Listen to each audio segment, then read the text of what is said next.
Hi friends, నేను movie రాజా.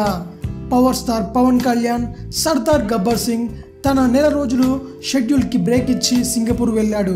కానీ సడన్గా షూట్కి గ్యాప్ ఇచ్చి పవన్ ఎందుకు సింగపూర్ వెళ్ళాడా అన్నది అందరి మధ్యలోనూ ఉన్న ప్రశ్న.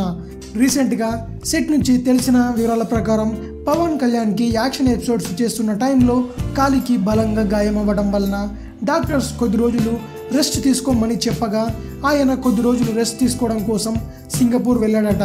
ఆయన సెట్లో లేకపోయినా మిగతా నటీనటులపై వచ్చే సీన్స్ని షూట్ చేస్తున్నారట. సర్దార్ గబ్బర్ సింగ్ షూటింగ్ గ్యాప్ లేకుండా జరుగుతోంది. ఈ నెలాఖరు వరకు కూడా జరుగుతుందట. పవన్ కళ్యాణ్ సమ్మర్ ఫస్ట్ రిలీజ్గా చేయడానికి ఫిక్స్ అయ్యారట. దాని ప్రకారమే సినిమా కూడా ఫినిష్ అవుతోందని శరత్ మరార్ తెలిపారు. దీంతో సింగపూర్ ట్రిప్ పై క్లారిటీ వచ్చింది. ఈ సినిమాలో కాజల్ అగర్వాల్ హీరోయిన్గా నటిస్తోంది. మరిన్ని మూవీ న్యూస్ కోసం రీమిక్స్ ఛానల్ని సబ్స్క్రైబ్ చేయండి. Thanks for watching. బాయ్.